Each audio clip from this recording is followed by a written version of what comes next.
dais due to the sound system being repaired. Gives a lot of feedback. So, I call this workshop meeting to order at about 4:01 on June 19th, 2025. Please rise for this Pledge of Allegiance. Pledge allegiance to the flag of the United States of America and to the republic for which it stands, one nation, under God, indivisible, with liberty and justice for all.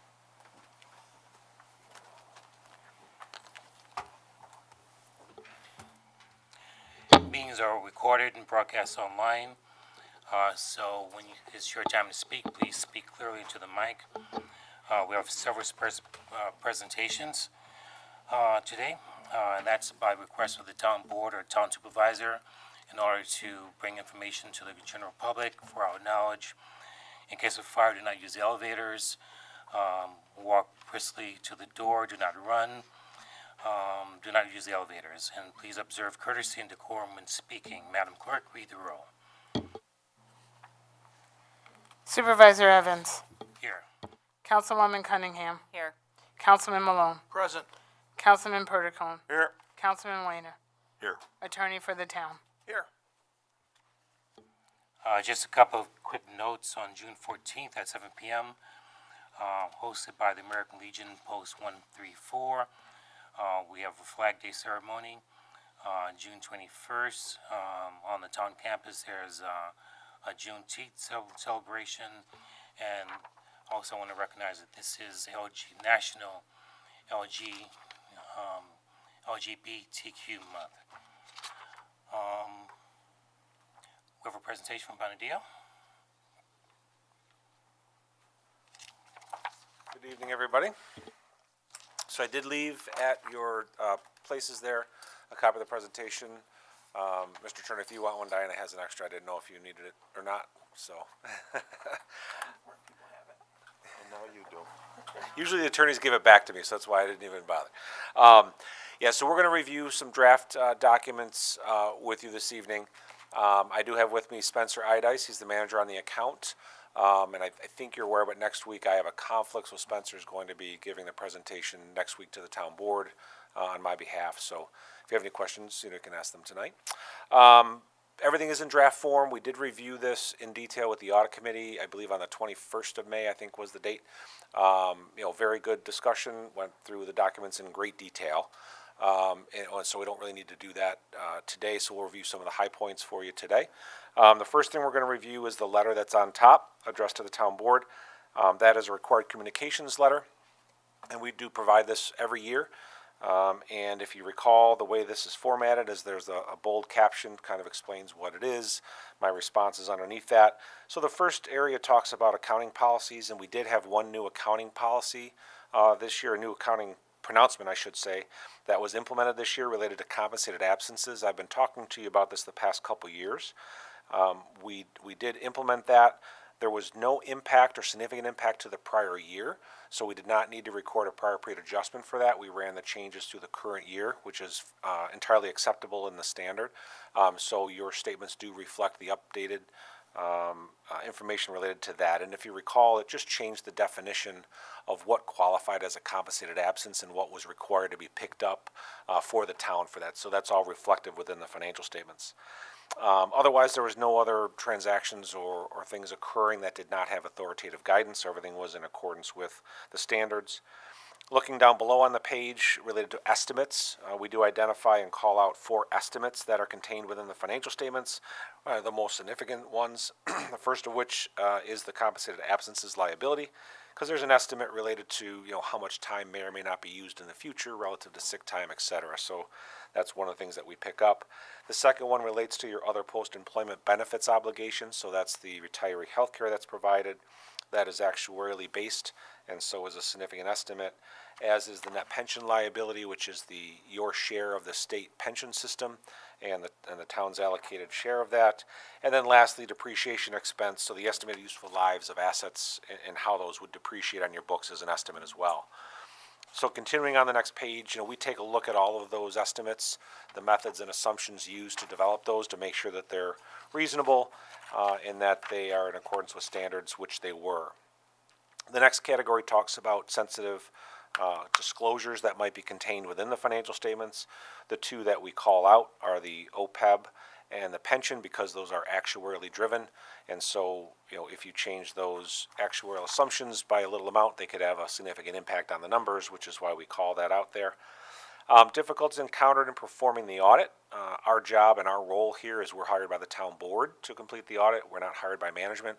So, the importance here is knowing whether we got what we needed to get the audit done, and we did.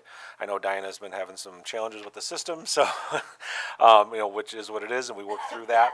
But obviously everything that we needed, she provided. Everything, every person we dealt with at the town with respect to our audit procedures gave us what we needed, so no issues there. At the end of this letter, we'll review some of the adjustments that were made as part of the audit process, whether they were provided by Diana or by our team. We did not have any disagreements with management relative to any adjustments that we provided or proposed, which is good. And we're not aware of any opinion shopping or second opinions related to anything that we might have raised or brought up. And then throughout the year, which we appreciate and we welcome, as questions that Diana might have throughout the year are not a condition of our retention to move forward. They're just part of the normal course of operations. So if you turn to the last page of that document, you can see we summarize the adjustments by fund, and they're summarized either by client adjustments or audit adjustments.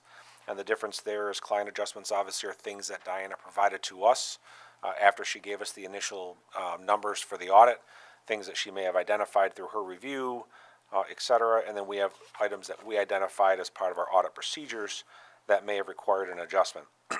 And you can see the biggest one is in what I would say is in the general fund. There was an adjustment related to ARPA revenue, and that was something Diana gave to us. It initially was booked in reverse, so we just had to adjust it. So it's looks like a large number, but essentially the purpose of that adjustment was to recognize ARPA revenue that was utilized during the year for projects. So it looks like a big scary number, but it's just a correction. So, but the rest of them are pretty straightforward. Nothing significant, which I think is important. You make decisions at the town board level based on the numbers that you receive on a monthly basis. So if I were to come in here and have 3 pages of adjustments, that might make it very difficult for you to wonder, how did I make decisions throughout the year? So seeing very few adjustments is a good sign, and again, that Diana and her team do a nice job on the financials. Any questions on that? Okay. The other thing we'll go through is just it might be the last document, the PowerPoint addressed to the town board. And this is what Spencer will go through next week as well for the public meeting. And when you turn to that, on the first page, the auditor's responsibility. So what you hire us to do is provide an opinion on the financial statements to determine whether they're fairly presented. We do look at internal control and consider that as a basis for designing our audit procedures, but not to provide an opinion on them. We communicate any matters to the board as part of that process. But as the fourth bullet indicates, our audit doesn't relieve management or the town of your governance responsibilities. We plan to issue an unmodified or clean opinion on the financial statements of the town. That obviously is what you're looking for. That's, as you know, the highest level of assurance that we can give, but we don't have, so that's a plus. Looking at the next page, again, just a summary of governmental activities, and this is the full government-wide, full accrual type information. So the net position of the town is about $6 million. About $58 million of that is invested in capital assets. You've got about $5 million that is restricted, and then there's a larger negative number, which is a negative unrestricted net position of $56 million. And that, as we've talked about in the past, is primarily driven by the OPEB obligation that the town has. It's a long-term obligation. It's a significant number. It's nothing that requires an outlay tomorrow. You're paying your normal payments on an annual basis, and that hasn't changed. But the requirement to recognize the entirety of that liability creates a significant negative there. But on an overall basis, it's a positive net position. And you can see how your revenues are received, the bulk of which, 60%, are your general revenues, mortgage tax, property tax, etc. And then the remainder are things like charges for services, fines and fees, operating grants and contributions, etc. Turning to the next page are the summary of the governmental funds balance sheet. Overall, you're at $7.8 million negative.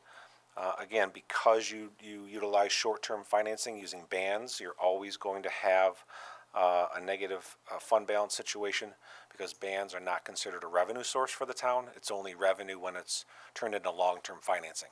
So as you use bands to finance it, that's how that goes. Again, not a concern whatsoever. And you can see your other categories of fund balance there. If we turn to page 5, this is a 3-year summary of the governmental funds balance sheet. And you can see at the end of 2024, total assets are about $28.6 million, down about $8 million from last year, really primarily in the cash and equivalents. So as you've utilized the ARPA funds that you had on hand for projects, the cash goes out the door as well. So you've got a relatively equal decrease in unearned revenues under the liability section of $8 million. So they pretty much align there. And then you can see again where your fund balances were at the end of the year. So the next slide, the next page is your revenues and expenditures. And total revenues at the end of 24 was just under $53 million, compared to expenditures of $54.5 million. And then you had some issuance of some debt, a little bit amount of debt, as well as some band appropriations. And so overall, your change in fund balance was essentially break even. When you're talking about, $52 million, having a change in fund balance of $250,000, it's pretty close to break even for the year. So really, what you're budgeting for. All right, then we'll just touch on a couple different, just high-level graphs on the next few slides. So you can see on the general fund, focusing on that. For the past 3 years, you've been able to bring in revenues higher than your budgeted amounts by a little bit each year. 2024 was a little bit more in line with 22 in terms of amount of revenue over.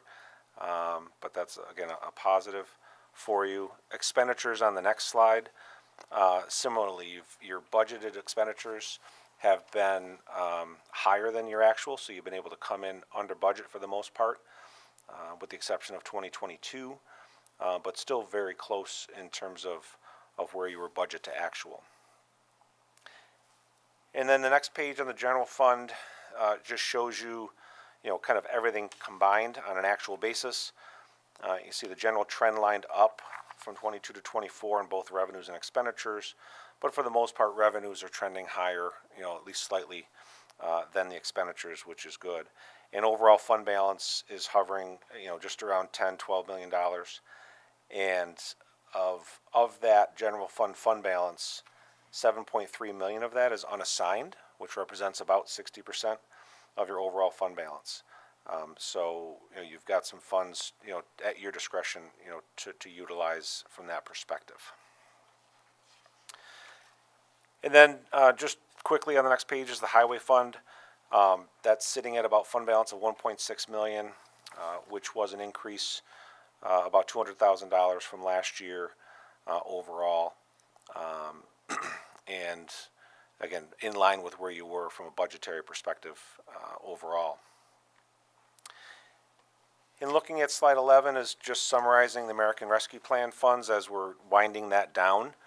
As you know, you received about $22.4 million in allocation, and at the end of the year, there's about $4 million left.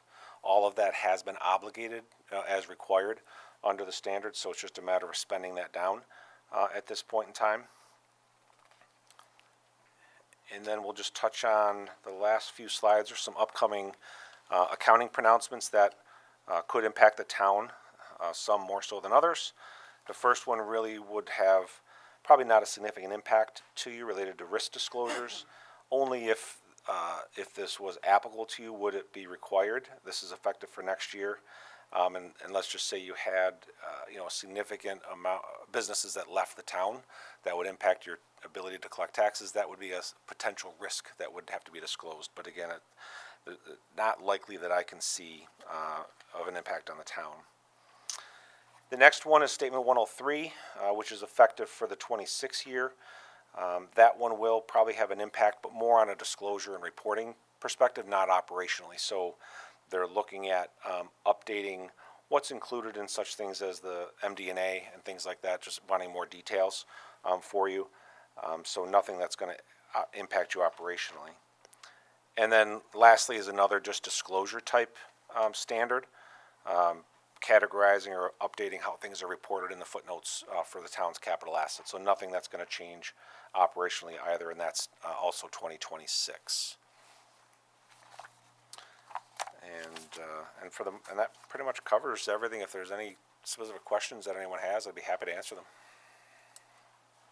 Not so much a question, but a comment. Thank you, Diana, to you and your team for all your hard work. Our community expects transparency, and this audit is proof that we're transparent. And so this is a great audit and a great tribute to you and your team. So thank you. And thanks for all your hard work. I really appreciate it, and I appreciate the partnership throughout the last year and a half, whatever. So thanks very much. Sure, thank you. Take care. Bye. Thank you. And now we are into department head updates. I would say start left and go right. Hi, thank you. As part of filling the deputy court clerk position, we've conducted interviews with 10 qualified candidates. Is it good? And after careful consideration, we've narrowed it down to our top choices. At this stage, we're in the process of checking references before we make our final decision, but we are confident that we'll be able to bring somebody on board that's going to be a strong fit.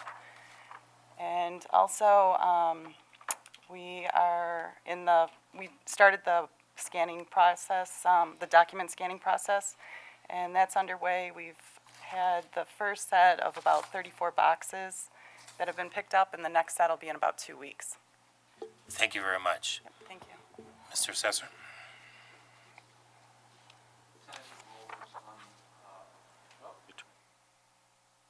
Tentative roll is done, the final roll is on its way.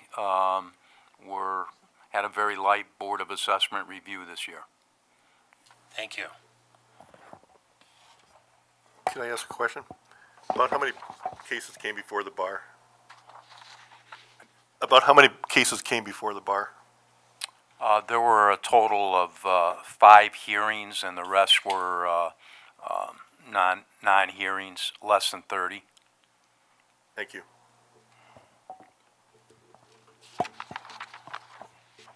Mr. Director? IT's been busy upgrading the infrastructure to Windows 11. Also happy to say the RFP to upgrade the audio system in the Broderick Room has been released and currently open for responses. Vendors have been given a month to submit proposals. Thank you, and also thanks for the help with my computer. I appreciate it. Mr. Director?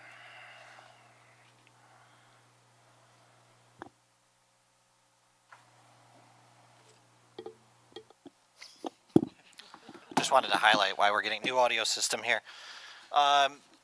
Just a couple updates from our department. We continue to see positive trends with business activity. I know that it's been pretty popular on social media as well. Capone's we've discussed in the old Cooper Deli will open sometime within the next month, although a date is TBD at this point. Black Rose Pizza has opened in the former Pontillo's, which is at the corner of Empire and Hellendale. That's a new business to town.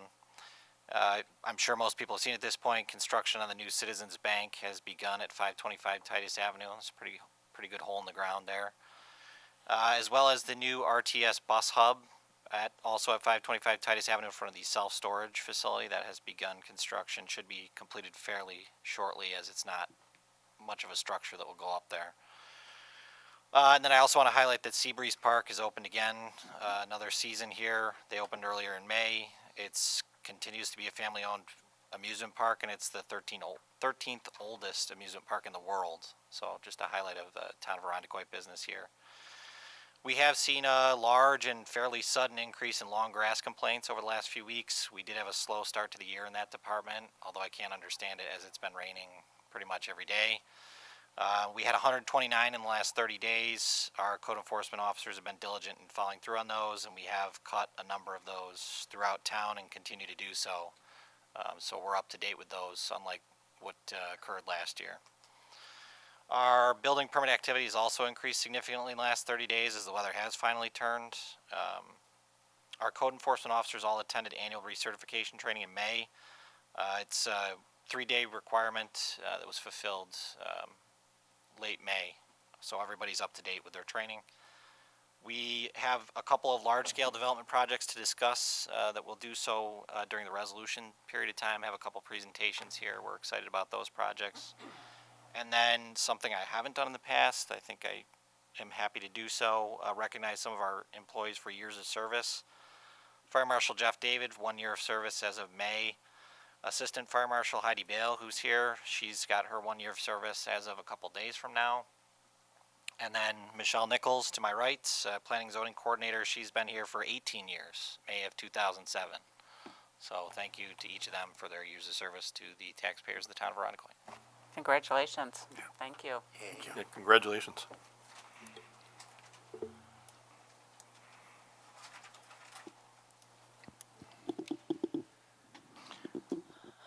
In the Department of Public Works, we're in the midst of our oil and stone operation right now, so we're mainly in the neighborhood around surrounding Culver and Norton.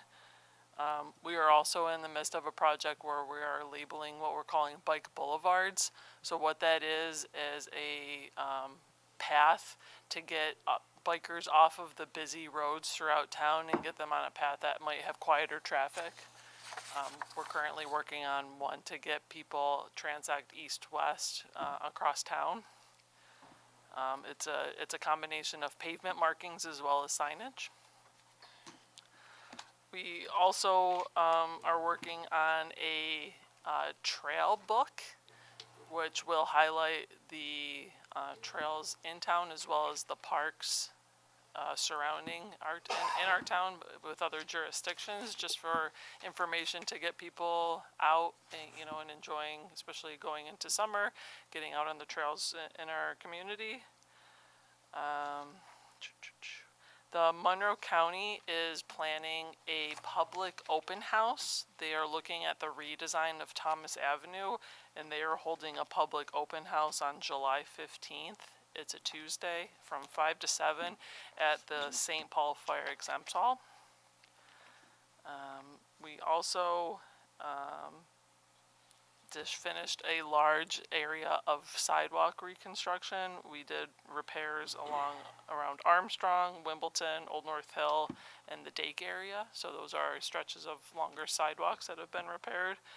And we also just received our new tree truck, which we waited for 3 years. It's here. We're very excited. Thank you. Actually, can I make a comment just about the Thomas open house, which I think is really wonderful. Walk Bike Irondequoit last week did just a quick walk bike audit.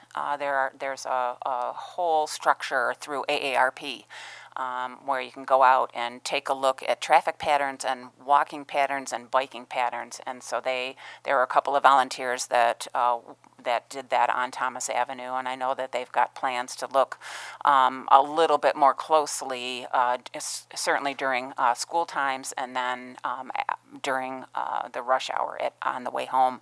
But they're putting together that data to be able to pulse that out back to the county in advance of the work on Thomas. So it's really great to see a volunteer organization putting some work into that as well and feeding that data back to the county. So thank you to them. Thank you. Madam Director?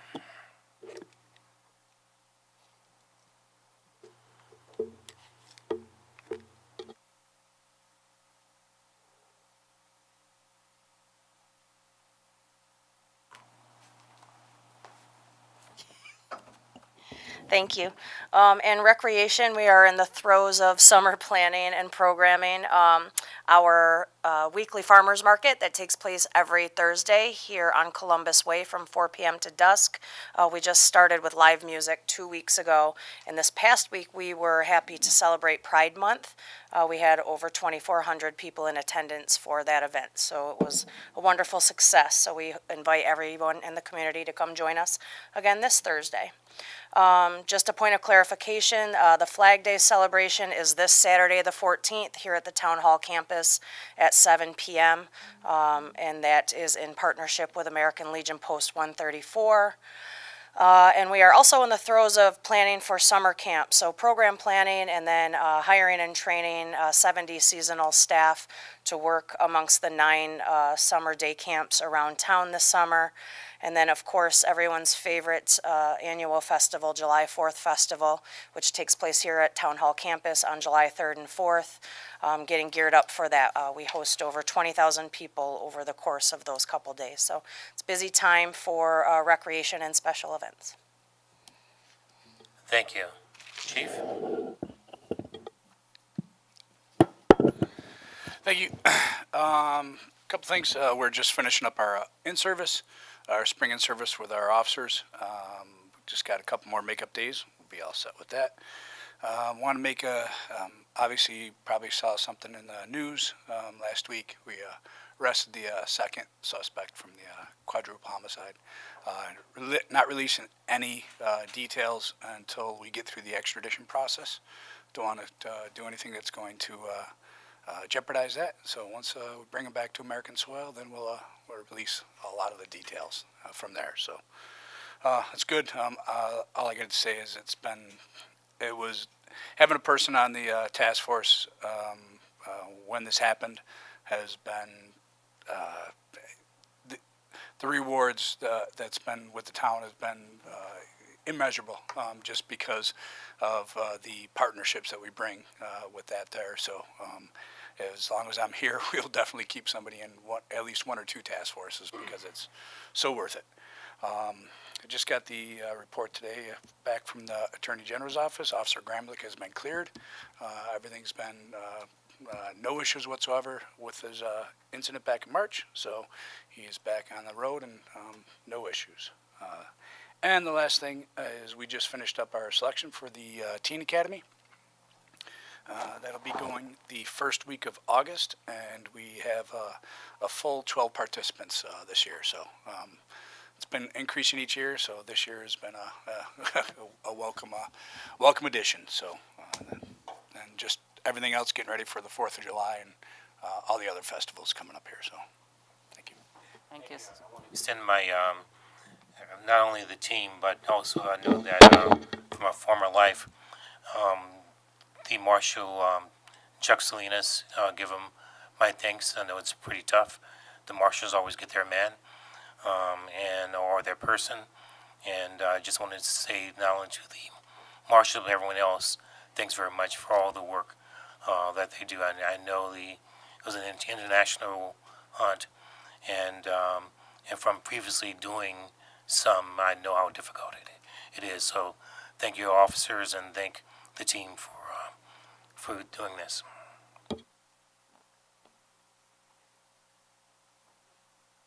Mr. Director? Thank you.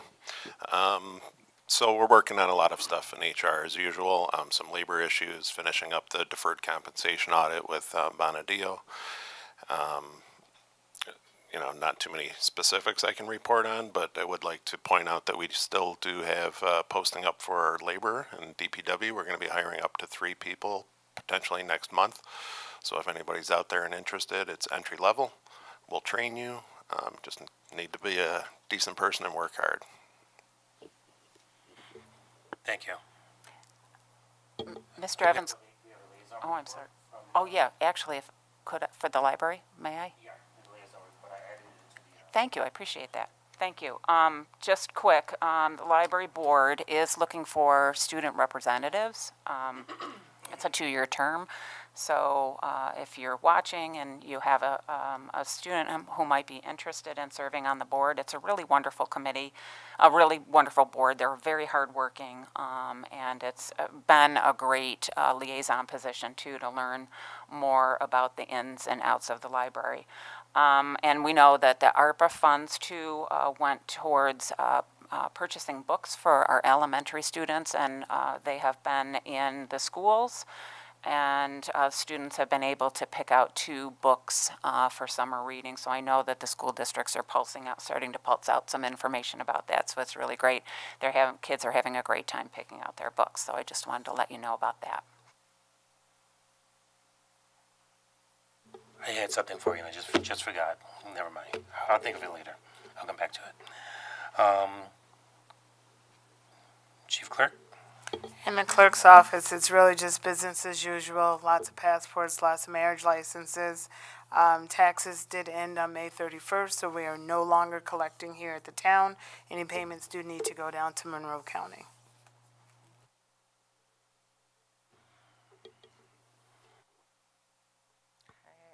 So in the comptroller's office, we're finalizing the 2024 budget, or I'm sorry, audit with Bonadeo Group. That will be in its final form next week at the board meeting. We are also completing our 5-year CDBG plan, which will be filed with HUD this month as required. And we are starting to get into our 2026 budget prep season. So there'll be more to come on that. And as a reminder, we moved it up a couple of months to give the board more time to evaluate the budget. And after talking to the controller, I felt that the timing of last year didn't give the board time to add their priorities in it of what they want to see and what they want to do. So I appreciate moving it up a little bit. I know it's a lot of work. And department heads appreciate in advance what you guys are going to do in the middle of a busy festival season. So appreciate that. With that, Mr. Turney. Thank you, Mr. Supervisor. Let's see, now I'm on. So it's been kind of business as usual, although I thank various department heads for their patience as I have not been able to complete a number of projects yet, and I'm still working my way through them. And hopefully I'll get myself fully caught up here at some point.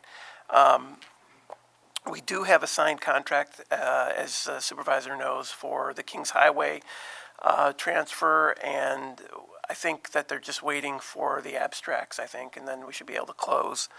My colleague, Mike Kruger, is handling that matter. And I've been working,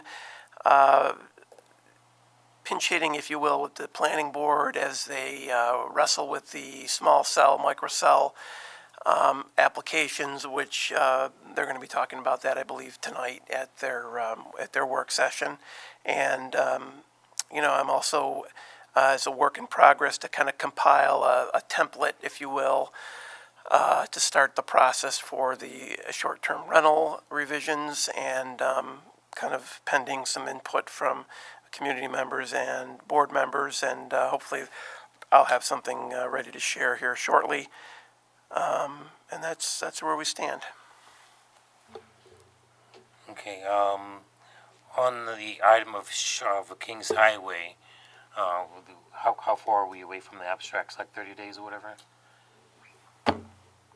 I should have checked with my paralegal before I came, but it might. It's okay. It typically, I think it takes like 30 to 45 days. I mean, that's the only holdup, my understanding is, and they're just a matter of getting the abstracts updated, and then they should be clear to close. Okay, because one of the things that we talked about is before moving forward with our project is to have the fire departments do essential training on the facility, so that demolition wouldn't be lost in the effort. So with that, Mr. Director, if you can coordinate that with the fire department so that they can have access when the time comes. Madam Controller, I think we have a financial report. Thank you. The 2025 financial results for the town as of May 31st.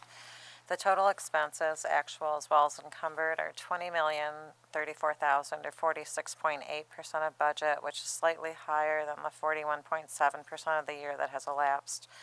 The breakdown is actual expenses, $16,968,000, and encumbered expenses, $3,066,000. Encumbrances are established for commodities, services, and supplies that will be needed during the year. The general fund expenses of $12,630,000 represent 45.7% of budget. The breakdown is actual expenditures, $11,358,000, or 41.1%, and encumbrances, $1,271,000, or 4.6%. Embedded in the general fund encumbrances are attorney fees and contracted expenses throughout the town, including EMS services. In aggregate, the expenses in the highway fund are $3,897,000, or 65.1% of budget. Actual expenditures are 38%, or $2,276,000 of budget, and include $142,000 for fuel, $250,000 for surface treatment, and $143,000 for vehicle and equipment parts, tires, and maintenance supplies. Encumbrances account for 27.1%, or $1,622,000. Encumbrances within the highway fund include $377,000 for paving materials and services, as well as oil and stoning materials, $218,000 for fuel, and $75,000 for surface treatment. Expenditures in the library fund are $1,369,000, or 47% of budget. Included in the expenses is the serial bond payment of $491,000 for the library facility. The sewer fund expenses are 35.8% of budget, equating to $1,413,000, of which $1,281,000 represents actual expenses and $131,000 is encumbrances. The expenses on the stormwater drainage total $243,000, or 24.7% of budget. Actual expenses are $207,000, while encumbrances are $36,000. The general fund revenue received is $17,244,000, or 62.8% of budget. At the end of May, the town has received $13,011,000 of a real estate tax, 100% of budget. Recreation program fee receipts of $506,000 represent 66.1% of budget. Sales tax revenue of $1,176,000 has been received for the first quarter. This represents an increase of 12.3% over last year. Regarding the entire town, $29,959,000, or 70.3% of revenue and appropriated fund balance has been received to date. Approximately $19,366,000 of the amount received is real estate tax. At month end, the library has received $2,827,000, or 97.1% of its budgeted revenue. The consolidated highway receipts of $4,666,000 represent 78% of budget. The sewer fund has received revenue of $3,816,000, or 96.5% of budget. The stormwater drainage receipts of $973,000 represent 99% of budget. This concludes the financial report for May 2025. Thank you. Are there any questions or comments concerning the budget?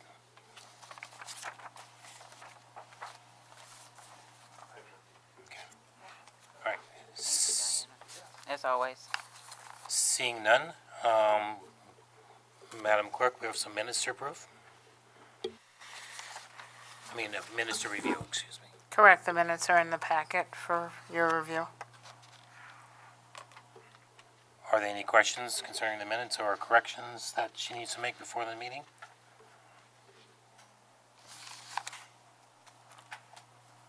Okay. We have some items to review for the town board meeting. Madam Clerk, can you read the first item? Item number 1 would be a resolution authorizing the permanent appointment of a building inspector. May I have an explanation?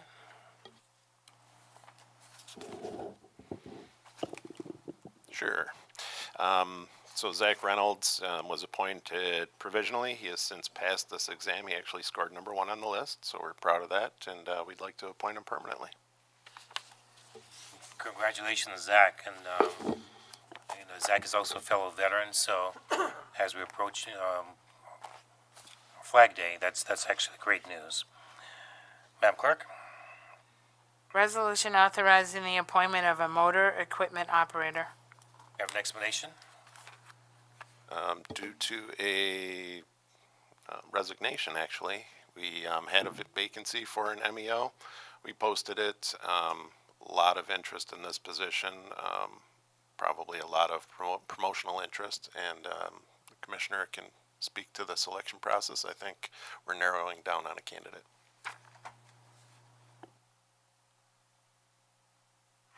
Yes, we have conducted interviews. I actually did the last one this morning, so we will have a name very shortly for the next week's board meeting. Thank you very much. Madam Clerk? The next item has been pulled due to not having an appointment for the deputy court clerk. Under community development, authorizing the supervisor to renew Arundecoit's intermunicipal agreement for the Arundecoit Bay Management Project Coordination Committee. We have an explanation. Yes, thank you. This is, it's been about 10 years since the last intermunicipal agreement between the towns of Penfield, Webster, Arundecoit, and the county of Monroe has been signed for the Arundecoit Bay Harbor Management Program. This would re-up that for another 10-year period, and the county intends to sign that a couple months from now, so ours would need to be signed prior to that. And with this, for the town board, as far as the future of the harbor management and the harbor plans, etc., this is your time to input what you want to see happen. We talked about doing a waterway walkway. We talked about connecting parks, making it more handicap accessible, with seeking funding for a ADA accessible kayak launch. So those are the kind of things that we've been batting around for the last year and a half. So this year, your time to maybe put in for what you want to see going forward. Madam Clerk? Supporting the submission of a smart growth planning grant application for the town of Arundecoit. May I have an explanation? Yes, this is a requirement by the state of New York for our consolidated funding application that was approved last month by the board relative to grant funding for an update to our comprehensive plan. Again, another program that's about 10 plus years old at this point that could use a refresh. This grant funding would apply towards doing that. And I have to stand corrected. Any questions or comments on the previous items? I didn't pause to ask that question. Any questions or comments on this item? All right, thank you. Madam Clerk? Supporting the submission of a 2025 New York Main Street Technical Assistance Grant application. May I have an explanation? Yes, thank you again. This is a similar consolidated funding application requirement from the state of New York. This was specifically looking at the Seabreeze neighborhood commercial district and possible funding programs available to business owners in that area. So this grant would allow for us to do that research. Mr. Director, one of the things that I've become aware of last year was that the majority of the businesses in Seabreeze are women-owned. So if we can put a special emphasis on funding for women-owned businesses, I think it may open up new avenues, as we discussed previously. But now that we're at this point, if we can maybe do that emphasis. Any questions or comments? Thank you. Next item, ma'am. Calling for a public hearing on the matter of rezoning 31 Dozer Lane, tax ID 092.17-1-85 from R1 Residential District to RRPDD Ridge Road Plan Development District. May I have an explanation? Yes, thank you. This is an application that was received from Land Tech Planning and Surveying in regards to the rezoning of 31 Dozier Lane. They are proposing to rezone it from the R1 residential to the Ridge Road Plan Development District with the change of the address eventually, if it is to go forward, to an East Ridge Road address to accompany them for a proposed mini storage structures that they're proposing, as well as maintaining, correct me if I'm wrong, Mr. Sharaba, but maintaining the house structures that are on there right now. Correct.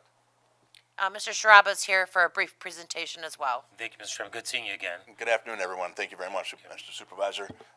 As the minute said, I'm John Sharaba with Land Tech, working on behalf of As Dozier LLC. As Dozier stands for Armitage Sharaba, so in full disclosure, myself and Craig Armitage, who is in here this evening, own this property. Craig and I are both local businessmen and lifelong residents of Arundecoit. We own another property, a mini storage facility on Washington Street down near Somerville. And we've had that property in operation for 8 years. It's been a very successful project, and I don't believe there's any complaints about that operation. Based on the success of that operation, we found this property last year. Craig and I purchased this in May, and this is the old Brockman farm. So this is a very unique piece of property. It's, if you didn't know it was there, you would drive by it. It's north of the new TPW, behind Woodbridge Apartments, east of 590, and directly west of Sam Reed Drive. It's 12 acres in size.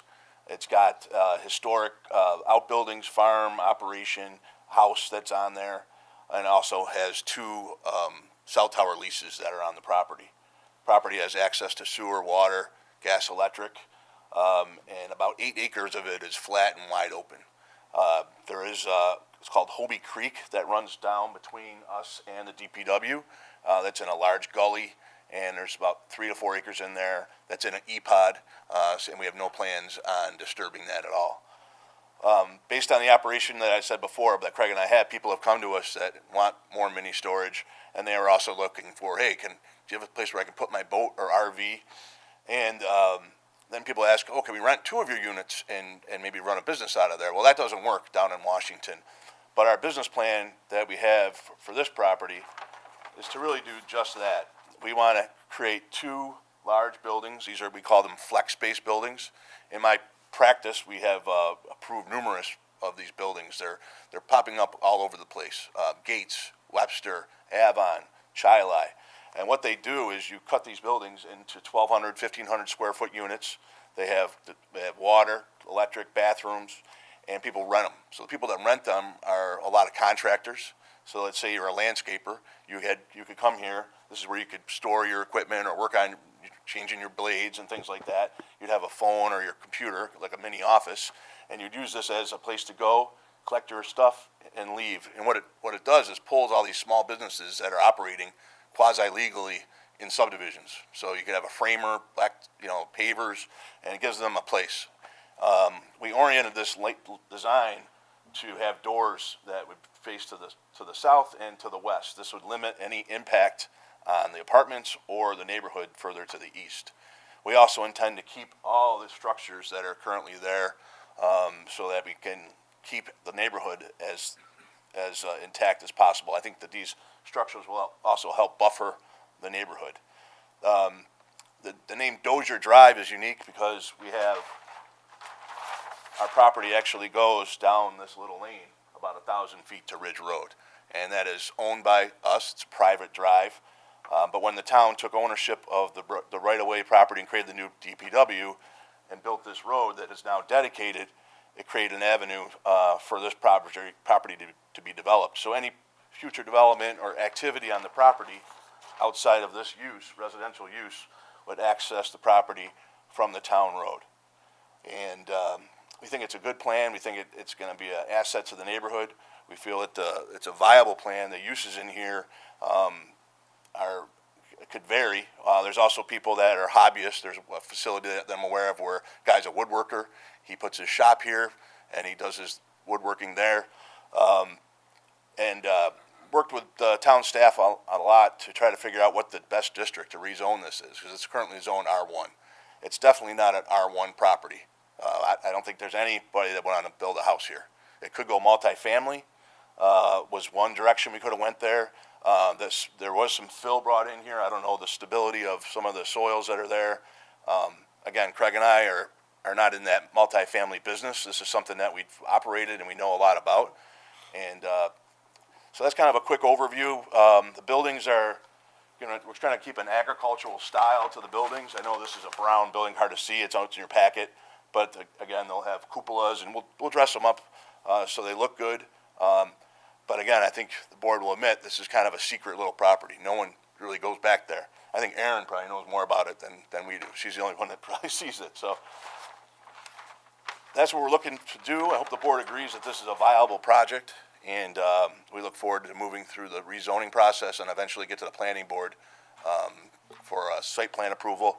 And our goal would be to build probably one of these flex space buildings, but I wanted to show the board what our full plan is if we move forward and successful with rezoning. So this has been a new type of building that is, like I said, Henrietta.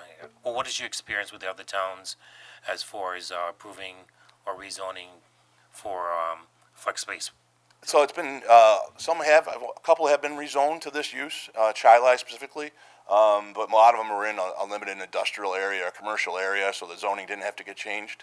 But when we went through the planning process and how they operate, I think the towns are very much in favor of this, because it does pull those businesses that aren't operating well. A small businessman or someone that's got an RV parked in the side of his yard could park here. There's so many operations that I know on these. A couple of them are two buddies that have Corvettes. They rent a space. They go there on weekends. One guy has a daughter that was a pitcher, so she's got a pitching machine in one of these. There's so many uses, it's hard to label it. Our goal would be just have uses that don't impact the neighborhood, that are not very heavy retail. We don't want to have a retail operation here. We want to have small retail, small businesses, or hobbyists that'll utilize the facility. So one of the requests that I haven't been able to even address yet came from a person that wants to set up a workspace where people can come and learn woodworking, borrow the tools, etc. So would this be the kind of place that would fit that? That is, if you review the code, that is allowed. So there are retail, professional, medical, banks, restaurants. The one use that I described is the mini storage that needs a special permit from your board. But yeah, someone, if he had an operation that wanted to do that felt that, wanted to give back and do some teaching, that could be it. We just don't want high impact. We don't want a drive-through or anything like that. We want someone that's just going to come here. If it's retail, if there's a little element of it that's retail, they would come in, grab a product or something like that. But most of what I see is small businesses, framers, landscapers, tile. They put all their tile here. They wanted to run there. The only time that a client would come there would pick out a color of a tile. A lot of these operations work off-site, so this isn't their main hub. Their employees go from home to the site, and maybe one will come here to pick up supplies. Any other questions or comments? I have a question. So I understand the two existing buildings, are they occupied right now or not? So the only thing that's existing on this site is The two here. white buildings to the east, correct? Yes, all these are in here. And are they occupied? Yeah, This is a residential home. yeah, This is a greenhouse. okay. A barn. This is a large barn with a 3-bay garage. Brockman ran an electrical contracting business out of here. Mm-hmm. So we do have a couple landscapers that are parking some stuff here temporarily, but we want to get them into compliance.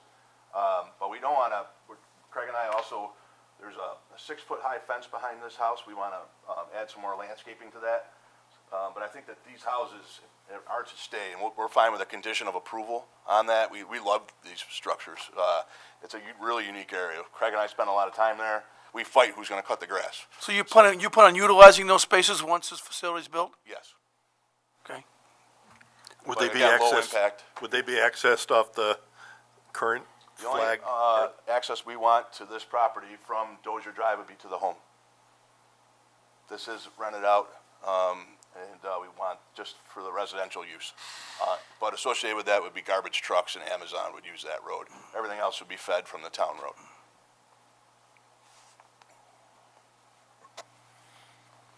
John, some of these, now, like you say, these businesses are gonna come, they're not gonna be, this isn't, I know the answer, but they're not gonna be able to stage things or anything. You're not gonna have them like that, right? They're not gonna stage anything from their business. Everything will be inside. Everything will be inside. Correct, Well, okay. we do also want to account for some outdoor storage. Yeah, If right. it'll be allowed, like if it's a landscaper that wants to have some mulch, we need Yeah, to have that that type of thing, opportunity. okay. But we want to be cognizant of the fact that we got neighborhoods here, but if we could, we'll have everything pushed away from the property, backing up to the gully, things like that. And I'll work with the planning board on the locations of those and make sure it's appropriate.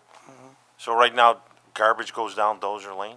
Garbage comes down, yeah. Yeah, do they? They turn around where in the driveway, or they got a loop There's a there or little spot they something? can turn around. They have like a little unique, there's a gate here so that no one can go through, and I think the garbage men have they know that it's really not locked. The other thing about access is currently, to access the cell towers, they come down Dozier Lane to access here. One of the agreements that we're gonna do, once we get this designed, go to the planning board, is we're gonna give the cell towers access this way, so they don't have to go through. that But way. we got some legal hoops. They have their own access easement, and I don't know what to do. Right. Try to get them to rescind their easements could be forever. So, Okay, thank you. yep. And your intention was to build one flex building and then phase the next one? Yeah, we these are very expensive buildings, and between what we have to do here and would be just to build this one first, probably, or this one. But I wanted to give the board full opinion on what we're looking to do on the project. Then the mini storage may be a third phase, or you're Yeah, determined yes, as to? I wanted to show, we really want to focus on the flex space, but as we own mini storage and we have, I think, 1,200 residents north in the apartments, we know there's a need there. That might be viable. Everyone says there's so much mini storage, maybe it's getting saturated, so we want to be careful with that. But I want to be in full disclosure, that's our plan.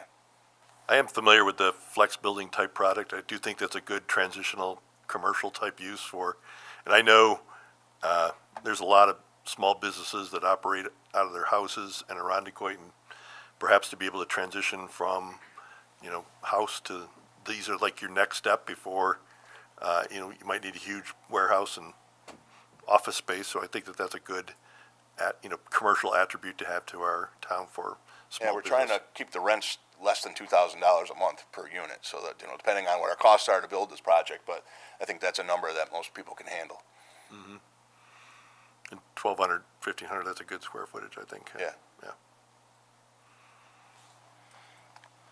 And for the board's disclosure, this was discussed, I think, last year with the Monroe County Supervisors Association, so I'll dig through my notes, but I believe it being favorable. But I'll dig through my notes, and anything, I'll push that out to you. Thank you. Thank you. Thanks. Good seeing you again. Yep, thank you very much. Madam Clerk? Calling for a public hearing on the matter of rezoning 1776, 1750, 1732, 1720, and 1710 Hudson Avenue from R1 residential and manufacturing districts to R5 residential district. May I have an explanation? Yes, thank you. This is again another rezoning application submitted by Mr. John Sharaba. This is in representing Hudson Avenue, I believe they're an LLC, Eagle Ridge Properties LLC. They are proposing to rezone. There are 5 actual parcels that are encumbered in this. 4 of them are zoned R1 single family residential. 1 is zoned M manufacturing. They are proposing to re-subdivide the lots into 1, have it rezoned to R5 residential for proposed apartment complexes, 2 buildings, 45 units each. Thank you. Please, I'll do another brief description of what the project really is. I'm here on behalf of Eagle Ridge Holdings LLC. Also in attendance is Bill DeShano with the Cabot Group. They'll be doing the project management for this project as it moves forward.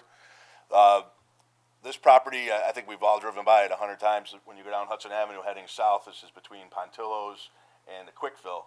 And there's 4 properties that are zoned R1. There's like a daycare and some other buildings that are a little bit depressed. About 10 years ago, they also built an apartment building in the manufacturing zoning. That's an 18-unit apartment building back here. Eagle Ridge Holdings LLC owns this private drive. These are all duplex and single-family units that they rent out here. They also own the plaza under a different name. So this is when you talk about the 17 Hudson Avenue LLC. They own this. They own this property here. And the one I'm talking about, this existing building here, was built, I think, again, approximately 10 years ago. This property is zoned manufacturing. So we met with town staff, we talked about rezoning this property from residential, and we want to develop these 4 properties, but in the rezoning application, we want to clean up this property that's kind of left out there. Why is that zone manufacturing, even though there's an apartment on it? So that's what we're looking to do. The concept is just what it is at this time. It's conceptual. We have a couple main ideas that we want to do. We want to come off our private drive, our private access points off of Eagle Ridge Drive, a couple spots. We felt that it'd be a benefit to the community and the town and Monroe County DOT to eliminate all those curb cuts and kind of have come off the back of the property and not have any access right on, or individual access points. When we met with town DRC and the town engineer, they liked the idea of pushing these buildings closer to the road and give it more of a walking sense. That's why these buildings are pushed up, and put the parking in the back so it doesn't impact the street views, and then really landscape the layout. We also have a community center proposed, and the big blue blob here you see is something more for planning. That's our stormwater management area. It's just showing intent that we have ideas for that. This building right here, it's hard to see, is that existing building. That's an 18-unit building that is currently zoned manufacturing. So in the packet that I gave you, we've been working and looking with different builders and architects on what style we want. The building that we came up with that we really like, if the board's familiar with Penfield Road, if you're heading down towards Panorama Trail, there's a new building built by Morgan. That's the style we like. That building, when you drive by or you go in there, is very daunting. They have a garage level, so it's like 4 stories high. We're not looking to do that. So all the parking will be exterior, but they will have, these are 3-story buildings. They will have a center access area. They will have an elevator. The current plan, we're noting on this layout of 2 buildings at 45 units. That might be a little aggressive, but we're looking somewhere between 70 and 85 units. We have some work to do on that, and that's what our unit count is. But we wanted to show the board what we're looking to do. So we're having 2 large buildings, a common area, parking, landscape plan, and cleaning up the zoning here. We think that this fits the neighborhood because we're already multifamily. We're multifamily across the street. So we have a large apartment project here, apartments here, public, and even to the north, there's apartments and professional offices there as well. I think it's a great project for the town. These are not cheap. This is not a Section 8. This is going to be market rate housing. So I know Bill can get more into detail of what the rents are, but you know, something in the order of $1,800 to $2,200 a month, and there'll be a mix of 2-bedroom, 3-bedroom units. I think the property is located in an area where people have really good access to public transportation, so that can be utilized, and we'll keep promoting the access to Hudson Avenue as we move through that. So we're looking for rezoning from the town board to R5, and then move through the planning process. So I try to answer any questions you have related to this. The building where the daycare is that coming down? Yes. What is happening to the daycare? Don't know yet. We have a lot of time. I don't know where they stand with their lease, but they would have to be moved. Do you know if there are plans that they stay in Arundecoit? I can't speak to that. Okay. I don't know their business operation. I'm concerned about that. Okay. We've lost a lot of daycare in Arundecoit, and we're hearing from the community that there's a need. concern. Yeah. So. Well, I'll check before I see you again on the 17th. I'll make sure I have an understanding of their lease and their expectations if they have plans. One of the things is that area is a borderline daycare desert,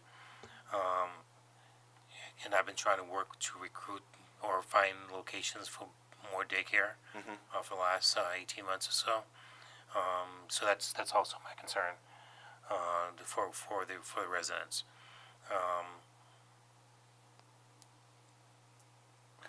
So I both your points. You know, these are businessmen. So Any thought about doing a daycare? So they might. So they rent office space out. Obviously, the plaza they have. Maybe the community center could be turned into a portion for that. I don't know.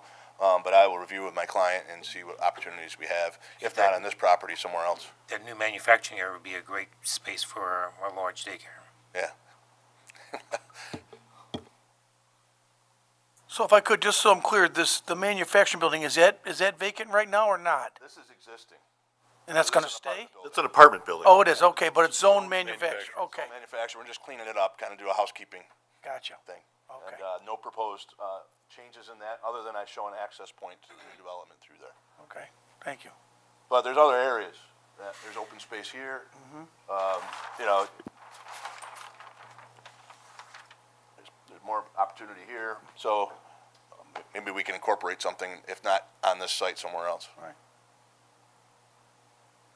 And you also have a ready-made client, so it's just a matter of moving locations. Yeah. I think it'd be a good And business I know the decision. Cabot Group has managed these properties for a long time, so they have more, in Jordan, who's the main rep for this, I'm sure has more details, so before the 17th, I'll make sure I can speak to those issues.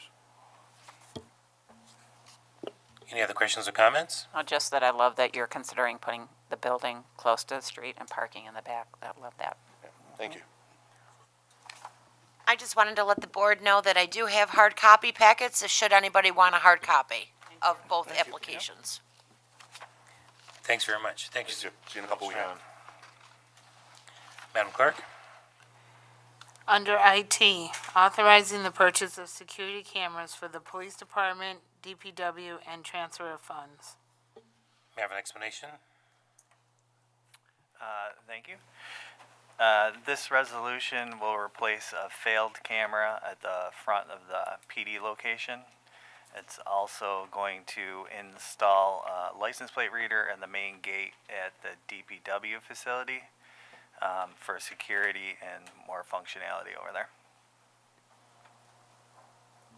Any questions or comments? I do have a question for the chief, and also IT. Have we made coordination with the sheriff to do license reader throughout the town?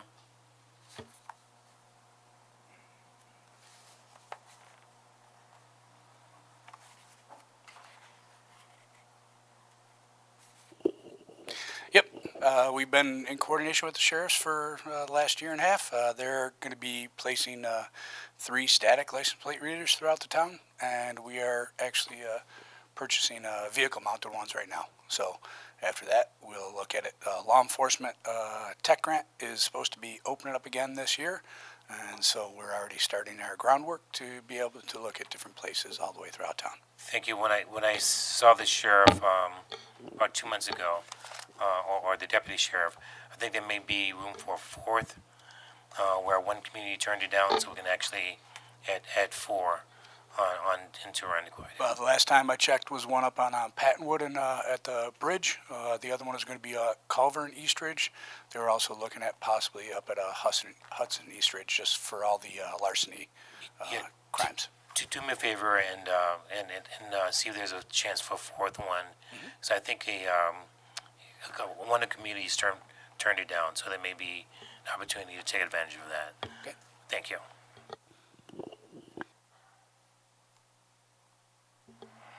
Madam Clerk? Authorizing the cemetery project and transfer of funds. May I have an explanation?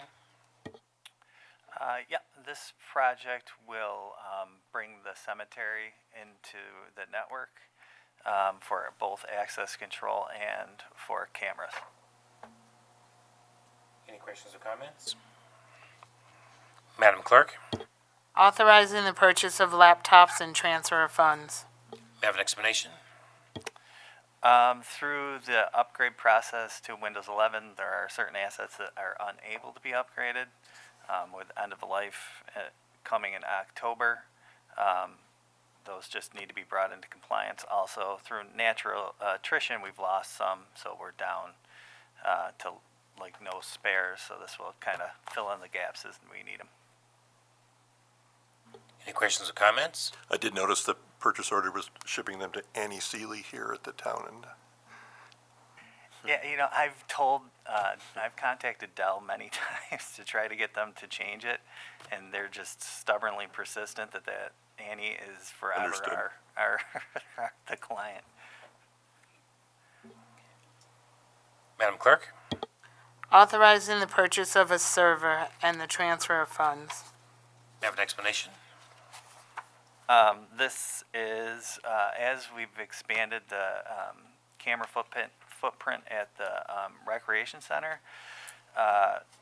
the original procured server was never designed to maintain the amount of cameras that are over there.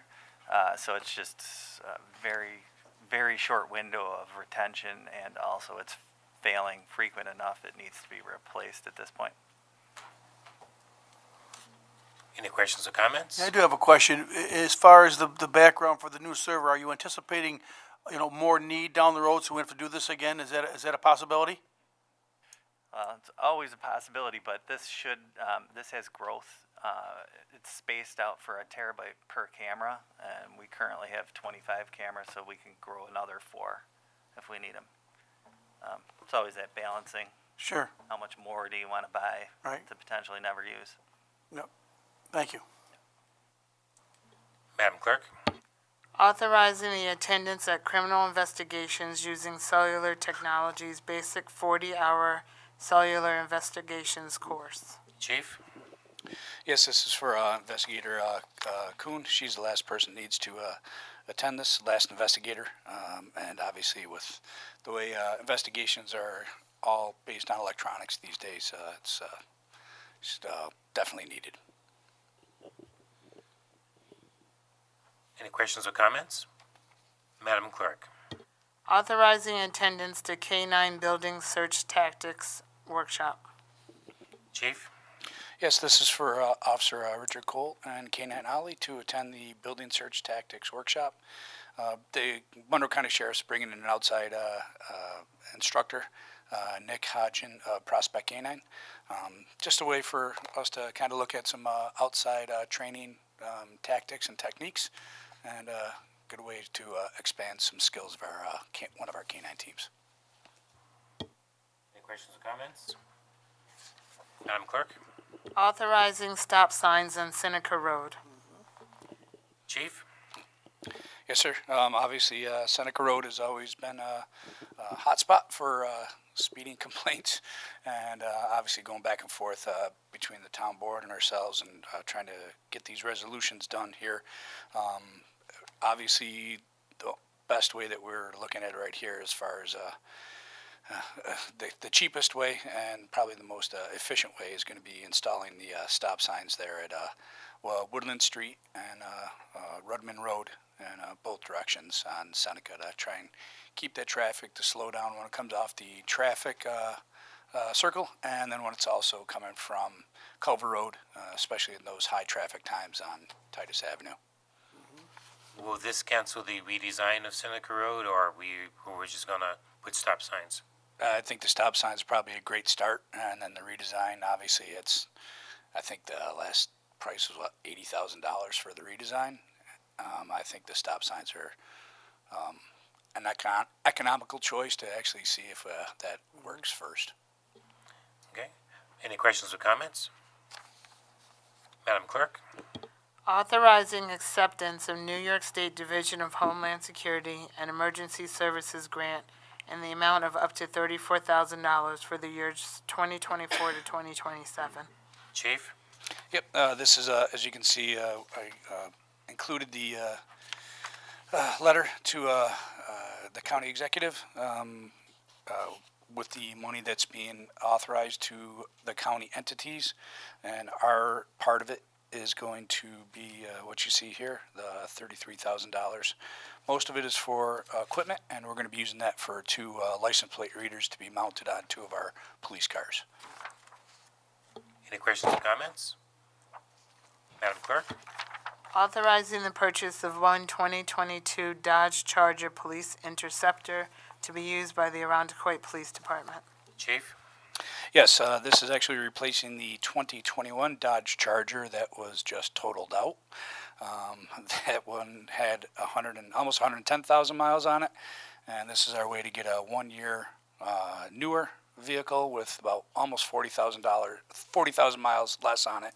We'll be able to transfer the equipment from the old car to the new car with no cost to the department whatsoever, and it's also an opportunity to get one of the last remaining gas-powered chargers that, you know, Dodge doesn't make gas-powered Chargers anymore, so I thought it was an opportunity, and already had a DPW, Matt Smith, take a look at it, look it over, and it's a police package vehicle, so it'll be a seamless transition. Any questions or comments? Madam Clerk? Under Public Works, authorizing a lease of town property. Have an explanation? Yes, this is the extension of the lease for the lot that's utilized by the Border Patrol down off Pattonwood. Any questions or comments? Madam Clerk? Authorizing the supervisor to enter into an intermunicipal agreement with Seabreeze Fire District. Have an explanation? This is a renewal for our intermunicipal agreement with Seabreeze Water. This is Seabreeze Fire District, I apologize. This is for services that we might provide for them, and they reimburse us for such, reimburses time and material. You know, we work on their fire trucks or other small engines, and they pay us back for it. Any questions or comments? Madam Clerk? Authorizing the purchase of an emergency valve replacement for Somerville Pump Station. May I have an explanation?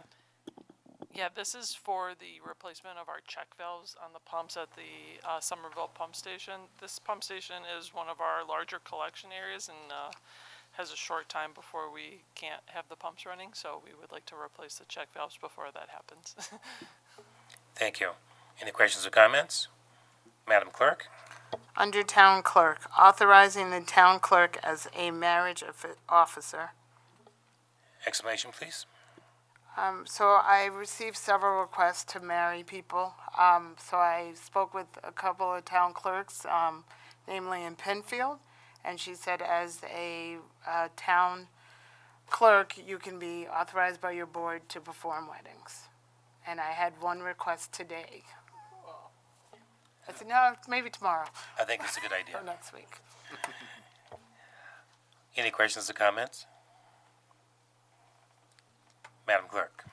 Approving a special event license for the Arundecoit Little League end of the year celebration. Explanation, please. So we have the application that was submitted. We are still waiting for 2 certificates of insurance from the vendors that they're having. Hopefully we will have them by the next board meeting. Any questions or comments? Madam Clerk? Approving applications for a special event on Kings Gate North. Explanation, please. Originally, this came in as a block party request with a sound amplifying application. Both of those applications have been approved. Recently found out it's more of an event over just a block party. So we have received the application for the event. It's going through the approval process now. Hopefully we'll have everything by the board meeting to vote on it. Any questions or comments? What's the difference? Event. So with a block party, normally you block the street off and the neighbors are all involved. This particular event, there was a flyer advertised that said there would be food vendor, there would be fireworks because it is on the 4th of July. All the neighbors have, so it became an event more over just a block party with neighbors.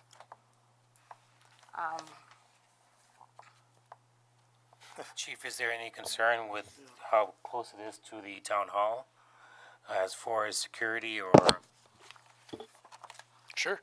There are lots of concerns, especially on the 4th of July, and with the amount of people that we have over here at the 4th of July are at our own fireworks, with the amount of people that we have available to deal with loud noise complaints and everything else on a normal 4th of July.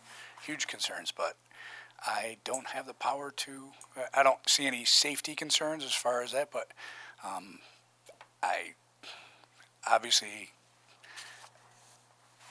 I would not like to have it, but.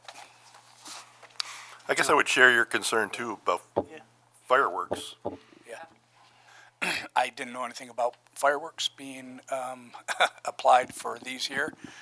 The loud music, obviously, what What I was tasked to look at was the sound reproduction device, and obviously 4th of July, and having fireworks going off all over the place. But yeah, fireworks would definitely be a huge concern. So we have had neighbors stop into the clerk's office. I guess the firework display is done every year. This is, Well, then it's illegal, they're doing it every year. well, I'm just saying. I'm So just do telling they, you. do, Finally, they're coming in for a permit because they've been doing it illegally, so. and they need a permit for fireworks? You do not need a permit for fireworks. They would need a separate permit from the building department for fireworks, They do. which would include an emergency plan and several other items. Can you turn on your mic, please? I think it's on. Yes, they would need a permit from our department. It would need to require an emergency plan. I would say it would be highly unlikely for somebody, the lay person, to be approved for a fireworks display permit. Okay. Generally, there are several state requirements, including explosives, itinerant license. The main concern also too is we all know how traffic gets backed up, parking gets taken up, especially on Kings Highway up here, and especially trying to get a fire truck down through there if there was an incident would be a main concern, especially if they had fireworks, any of the, like I said, the fallout zone, and somebody's roof starts to catch on fire, or somebody's, brush starts to catch on fire. The blast radius requirements of a fireworks permit would render any residential neighborhood highly unlikely to be approved. You need an open space, which is why we shoot fireworks from the far, far back reaches of the parking lot and grassy area, because there is a fallout zone requirement. That makes sense. Well, I certainly do appreciate them trying to, I guess, for lack of a better word, legitimize their event and their operations, but I am a bit concerned about the fireworks, and, we certainly don't promote illicit as they were our firework displays.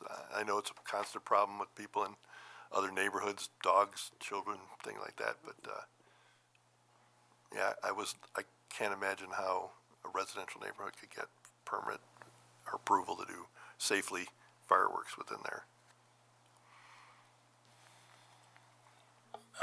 Mr. Attorney, is there anything that we can do to prevent this, or what are the limits of the board? That's a good question, and I was actually going to ask if I could have, I'm going to have to look at this a little more, but it would help if I knew if Madam Clerk, if you know what section of our code, I could zero in on that for the special events block party. Mr. Or maybe Director? I could look Not it up. right off the top of my head, but I can get that for you. Yeah, that's where it would be, and where the discretion's going to be outlined, where the factors are going to be listed, so I can look at that. Okay. I mean, I think a block party is just a great tradition of Arundecoit, and I'm all for that neighborhood event. We used to have one on Hoover. Every year we'd block it off, get the police to provide, or the town to provide the barricades, to close off the road, and everyone had a great time, but It's the timing. I understand the music may be a consideration, but that fireworks thing, I think. So what brought about this whole event was this flyer that went out that says live music, food vendor, and two other things I can't think of. It didn't say fireworks on it, but it said like it was an event. You hand out Right. flyers for events. Block parties, it's more of your neighbors. Right. So that's why we had the event. Are they charging application. people for attendance? I don't know the answer to that question. I mean, food vendor, all this stuff can have different ranges of, food vendor, there's like the hot dog hamburger type thing. Right. There's a food truck. or Food something. truck, you do need to be food safety certified to serve food to the public, I imagine, but, The fireworks are a concern. Especially in the timing of the festivities here. yeah. And that's live what's music can playing take a lot into of this. different forms too. It could be a person with a guitar and singing, Or or a it could band be, shell. Yeah. yeah, a metal band. Latasha, Chapter 194 is the chapter for the special permits, but also, do you have a copy of that flyer? I do, in my office. I don't have it in the packet. All right, would you could I actually send it over to us and I could? It should have went out with the event packet that's Yeah, I circulating never- now, but never I will saw make it. sure you get a copy of it. And maybe their description too is a bit of an embellishment, like, to try to say it's a Could good be. family, like, and we just need to make sure that they're, on par with what they're really doing and understand what they're really doing, yeah. Understood. But I'm glad they brought it forward. I'm glad they're trying to do something for the neighborhood. Really don't want to overcomplicate them, but on the same token, I want to make sure things are safe, appropriate, and understandable. What's going on? Any other questions or comments? Madam Clerk? That is the end of the agenda for the June 17th meeting. Okay, we have one item on for discussion point. Common Ground Health, Monroe County Aging and Alliance. I can speak to that. For several years now, the Monroe County Aging Alliance has been developing a plan to roll out regarding age-friendly livable communities. And I've been talking to you all about this for the last year because I've been involved in the Aging Alliance. And for those listening, an age-friendly livable community promotes the health and well-being of older adults while fostering an inclusive, age-friendly community for all. And this has been developed through the World Health Organization and AARP.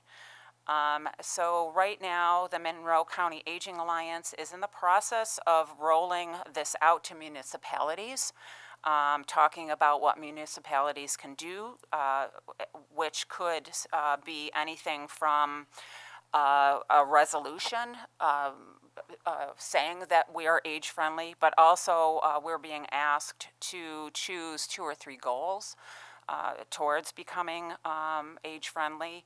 And this is not only just for older adults, it really, as I said, helps the whole community. And it's looking at buildings, it's looking at transportation, it's looking at housing, it's looking at outdoor spaces, it's looking at engagement, civic engagement, it's looking at reducing social isolation.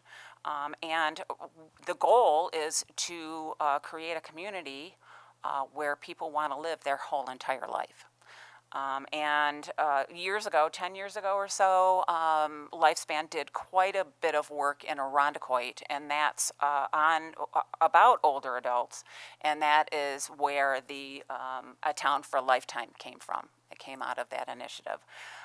So there is our survey that's out right now, and I'm happy to push that out on our social media. That older adults can fill out, and it's in English and Spanish. It's online. There are paper copies as well. And again, Melissa would, from Common Ground Health, Melissa Wendland would come and speak more to this and answer any questions. But there would be town-specific information that would be able to garner from that. And she wants to come and meet with us in the hopes of adopting a resolution in Irondequoit.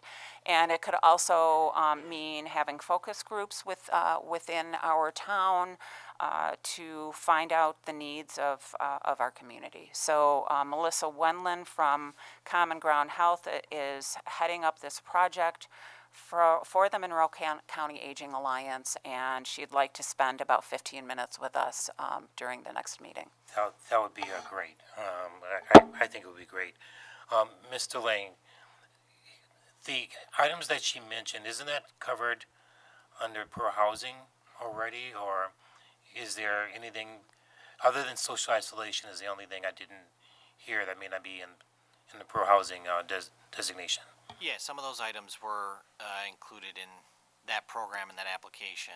I think what they're looking for, and you can correct me if I'm wrong, Councilwoman Cunningham, they're looking for recognition that we're doing these initiatives already. So it's a procedural step, I believe. Yes, doing them and then yes, which is much of this work we are doing, and it your point, it can set us up for grant funding moving forward as well. Great. Well, thanks very much for identifying this. This is very important to, I think, everyone up here. And if you can maybe work with Ms. Lang and the DPW chief to identify what's not included in pro housing, so we can do a resolution to make this work. Sure. And go from Sure. there.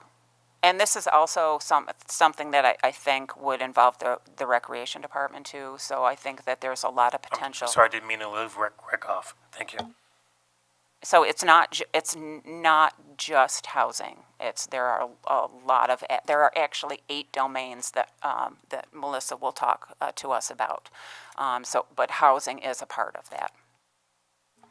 Great idea. Thank you very much. Anything else that we'd like to discuss? Well, yeah, I do have a couple of things I think we need to discuss. Well, number one, I sent an email. We talked about this at daily reports for you and your staff. We have yet to see any. Is it something we're going to see? No. You're not going to give us reports? No. And you're not going to take training either, right? I'm not going to discuss this in any form. Any other thing we need to discuss? Yeah, I have another thing we got to discuss. Where are we? I've been in touch with some people. Where are we with the Erase event? I'd like to know. We don't have an MOU. I know there's been some miscommunication out there, what we're providing, what they think we're providing, they're assuming we're providing. So the way it's been in the past is we bill them and then they pay us back, right? I mean, that's the way it's been. But I think there's a miscommunication. This event's 10 days away. We have to know what we're providing and what they're paying for and what we're providing them. I mean, we can't really gift them anything, correct? Correct. The borderline of this is that the board can decide to do what the board wants to do, but they have to pay us first. We can't bill them according to law from what we looked at. So we have to tell them how much it costs, they pay us, and then we provide the services. I was told it was illegal for us to have us do services and then bill them later. The other thing is, I don't see anything different that we haven't been doing. They need electricity. That's part of the application. Provide that form. They can do their own layout, or whoever does the layout for them. The number of people at the event, as discussed, makes this a counterterrorism event. So therefore, the emergency manager and the police have to do the counterterrorism preparation, or at least do the planning, just because the number of people on town hall campus. It's like an automatic trigger. I don't think there's anything, whether we're sponsoring or not, doing it, that happens there. And it was decided that because of the way they structured this year, that an MOU wasn't needed. I was not involved in that decision. But I don't see our town staff doing anything different than we did last year or the year before or the year before that. We know what's needed. It's just a matter of executing what's needed. So actually, I'm sorry, John. Okay, no. A couple of points of clarification. I thought that we had decided that there would be no MOU because we were pulling back from the appearance of sponsoring this event. And I do want to first say that this is a wonderful event. It's a wonderful event for our town, but it is not a town-led event.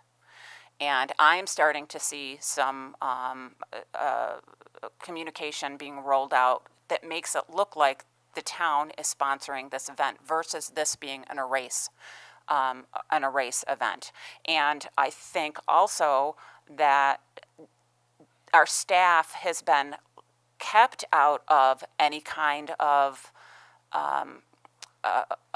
awareness about what is going on, but then being asked at this point to provide more staff and services than what was expected. So again, now 10 days before the event, our staff is being pulled in when they were actually totally kept out of all of this. So I think our staff does not, our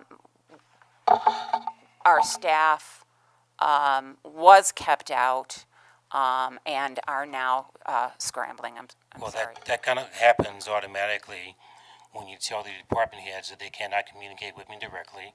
They can't talk to me. I can't talk to the employees. Employees can't talk to me without police follow-up. So because I can't communicate with my staff, then. Well, these things actually, fall I through. want to, that is absolutely not true. There is It's not true at email, all. there is Whose fault is email, that? and there is social, there's Teams. So, that, and no, at no time did this board ever say that you are unable to communicate with your staff via phone, via email, or on Teams. Be it Okay, chief of staff. department heads, tomorrow morning, at 0900, there will be a meeting to discuss E-Race. And after that meeting, I'll push out what the plan is. And that will be via Teams, correct? No, it won't be. I am highly suggesting that be via 100%. Teams. You can suggest what you will. I do not have the capability of doing Teams. So therefore, it will be in person. I'm sorry, you don't You have know, the you can't do in capability? person. Do you in have your- person Do in in person. this room. Do you have your computer? So you're saying I have to manage the staff, but I can't compute, I manage my staff in Charlotte, North Carolina via Teams all the time. I do it across the state every day. okay? There has But been, one thing, we have to find out what were the town supplying and what they expect of the town, because if we're charging back everything, then it's gonna be very expensive, I'm assuming. So we gotta get on the same page. What we're giving them, what we're supplying. I'm assuming over the years, we've had DPW here all day. They've had access to the bathrooms here. We've had, the police. Yep, the police department. And then there's the other issue with with their own race they're having, right? I mean, that's not as That's not- in depth as what this would be. And again, I'm with Ann. This is a good festival, or whatever you want to call it, event. But we have to be on, what are we responsible for? What are they responsible for? It's pretty simple, and we don't know. Nobody knows right now, 10 days away. And from day one, the staff should have been involved from this right up to today, so everybody knows what their roles are. Coming out of DPW, that's where most of the manpower's coming from, and Parks and Rec too. But the manpower, I mean, they were scattering for these spider boxes the other day. I mean, this is 11th hour stuff. Well, you're totally misinformed in your No, I'm not conclusion. misinformed because I talked to Because I have it all in writing, actually. So, so with that, is there any other questions? what is it that you have in writing? What they need? I had it in writing. You had but it? I can't go to my office to get it, so. Do you have is your there- computer? Is there, no, I don't. He has an assistant, I believe. And you have a chief of staff. You have a No, chief I'm of staff not gonna do that's. this argument here. We're gonna do- These are we're just gonna all do- excuses we're gonna do- on your You're an part. excuse. We're gonna do. What did you say? I said you're an excuse. I'm an excuse. Okay, so That's we're pretty going to, disrespectful. tomorrow, exactly. Tomorrow, we're gonna meet to discuss Teams. the race. Via Teams. Via Teams. I'll be here tomorrow No, morning you in this can't be room. here. You can't meet with staff. Then therefore, you can manage it. I'll manage it. Okay, there, you can take it. I'll from there. take it. All right, I'll take care Thank of you it. very much. All right, we'll all talk tomorrow. I'll take care of it, okay? thanks very much. And I can't be here, why? Because I'm a sex abuser? Well, that- it's is got that- something to do with it. So you're saying that I'm a sex abuser? That's not what it I said. didn't say you were a sex abuser. Oh, are you saying that?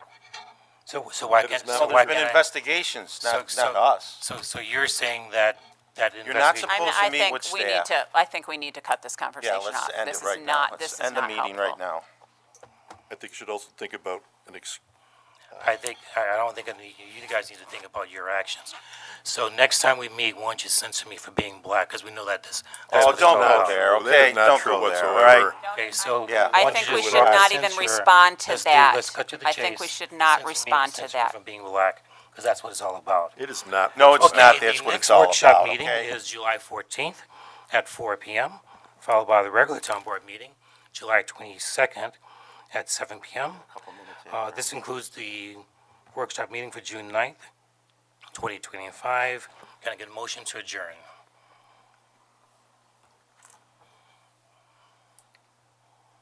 I'll move it. May I have a second? Second. The meeting is adjourned.